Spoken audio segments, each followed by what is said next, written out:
जल्दी में अक्सर काम ख़राब हो जाते हैं, तो आज मुझे गैस बंद होने से पहले वीडियो कंप्लीट करनी थी, तो जल्दी में ये टूट गया। लेकिन all is well if ends well.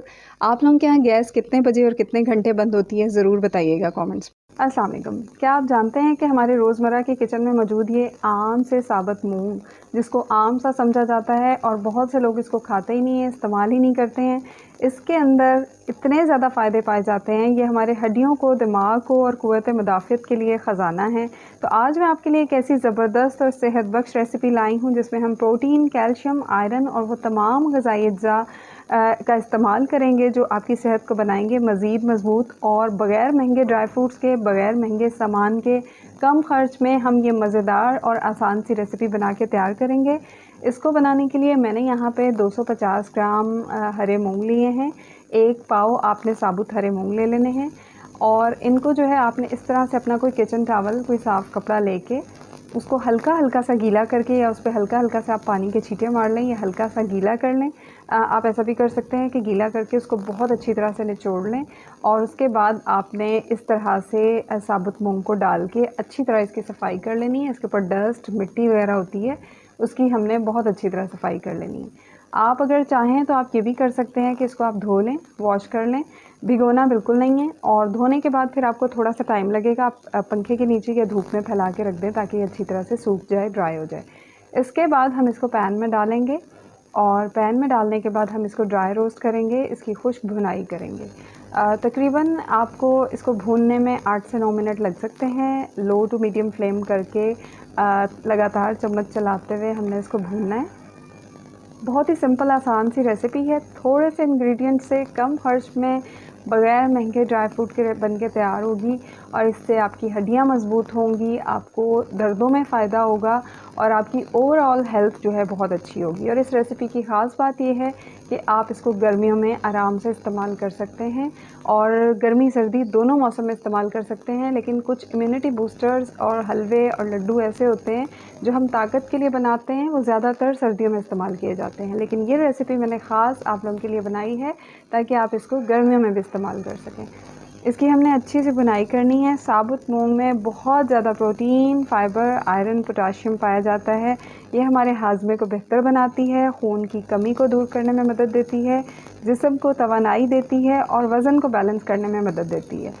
इसमें बहुत ज़्यादा कैल्शियम वगैरह पाया जाता है जिससे हमारी हड्डियाँ मज़बूत होती हैं और इससे आपकी स्किन और बाल भी बहुत अच्छे होंगे। इस तरह से जब अच्छी सी भुन जाए तो आप एक दाना खा के चेक कर सकते हैं, तो आपको उसमें भुना हुआ पका हुआ टेस्ट आएगा, कच्चा टेस्ट नहीं आएगा। तब तक के लिए आपने भुनना है और कलर भी थोड़ा सा चेंज हो जाएगा। उसको निकालने के बाद मैंने यहाँ पे पैन में खसखस ली है, पॉपी सीड्स लिए हैं 2 खाने के चम्मच, और इसके साथ ही मैंने यहाँ पे 2 खाने के चम्मच तिल, सेसमी सीड्स लिए हैं। खसखस, खसखस आप जो भी बोलते हैं, इसमें बहुत ज़्यादा कैल्शियम, मैग्नीशियम, जिंक और हेल्दी फैट्स पाए जाते हैं। ये हमारे दिमाग को सुकून देती है, नींद को बेहतर करती है, हड्डियों को मजबूत देती है और आसाब को ताकत देती है। इसके साथ ही हमने जो तिल इसमें डाले हैं, इसमें बहुत ज़्यादा calcium, iron, zinc, vitamin B complex पाए जाते हैं जो कि हमारे हड्डियों और दांतों को मजबूत करते हैं, ब्लड प्रेशर को बैलेंस रखते हैं, कोलेस्ट्रॉल को कम करने में मदद देते हैं और हमारे इम्यून सिस्टम को, मुदाफ़िती निज़ाम को ताकतवर बनाते हैं। इनको हमने हल्की आंच पे 1 मिनट तक ड्राई रोस्ट किया और इसके बाद हम इसमें खोपरा, नारियल डाल देंगे। इस तरह से आपने साबुत खोपरा लेना है, उसको क्रश करके, ग्रेट करके इस्तेमाल करना है। पिसा हुआ खोपरा ना लें तो बेहतर है, क्योंकि ये आप ताज़ा क्रश करके डालेंगे तो इसके फ़ायदे ज़्यादा होते हैं, इसमें ज़्यादा ऑयल्स पाए जाते हैं।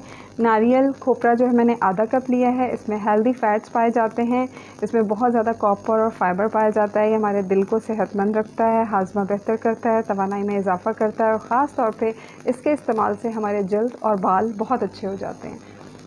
नारियल डालने के बाद भी हमने हल्का सा रोस्ट करना है और 2-3 मिनट मज़ीद रोस्ट करने के बाद उसको पैन में से निकाल लिया है।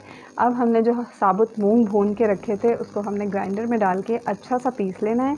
पीसने के बाद हम इसको इस तरह से पैन में डालेंगे और पैन में डालने के बाद बस इसको हल्का सा चलाया है मैंने, ज़्यादा देर तक नहीं पकाया है। जब हल्का सा पैन गर्म हो गया तो तब तक के लिए जो है हमने इसको चलाया है और इसके बाद इसमें 2 से 3 खाने के चम्मच देसी घी हम इसमें डालेंगे। देसी घी डालिएगा, इससे टेस्ट भी अच्छा आता है और देसी घी के अपने बहुत ज़्यादा फ़ायदे होते हैं। इसमें विटामिन के, डी, ई और के पाए जाते हैं, हेल्दी फैट्स पाए जाते हैं जिस्म को फ़ौरी तवानाई देता है, देसी घी हड्डियों को मजबूत करता है, आपकी याददाश्त और दिमागी सेहत को बेहतर बनाता है और हाजमे के लिए भी मुफीद होता है।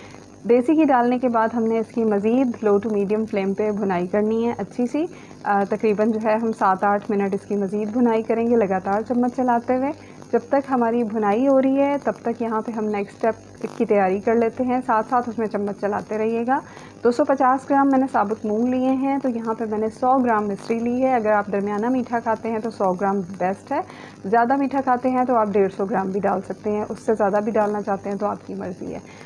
यहाँ पे जो है हमने पानी लेना है तकरीबन 1/3 कप, 1/3 कप, सॉरी 1/3 कप नहीं, आधा कप से थोड़ा कम लेंगे, 1/3 कप ही हो जाएगा।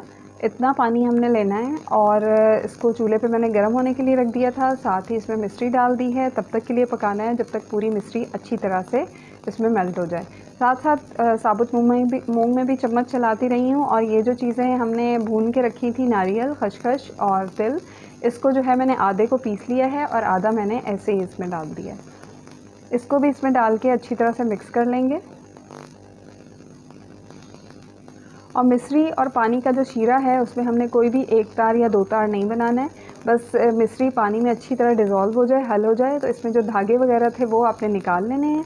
और इसके बाद जो है हमने थोड़ा गरम ही जो मिश्री का शीरा बनाया है वो हमने इस जो सारा मिक्सचर है इसके अंदर डाल देना है। और डालने के बाद जो है यहाँ पे हम बस 1 मिनट तक फ्लेम खुली रखेंगे और उसके बाद फ्लेम को, चूल्हे को बंद कर देंगे।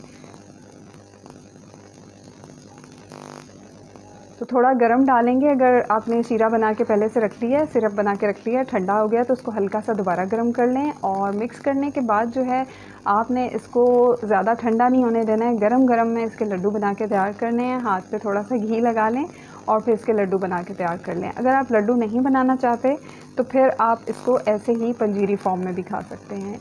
ये लड्डू जो हैं इसमें बहुत ज़्यादा प्रोटीन्स पाया जाता है, कैल्शियम पाया जाता है। ये आपकी हड्डियों और जोड़ों के दर्द में आपको इंशाल्लाह फ़ायदा देगा। और इतने मज़े के बनते हैं कि बच्चे बड़े सब बहुत शौक़ से खाएंगे। कम खर्च में बनाए हैं, बहुत आसानी से बग़ैर मेहनत के झटपट बन के तैयार हो जाते हैं।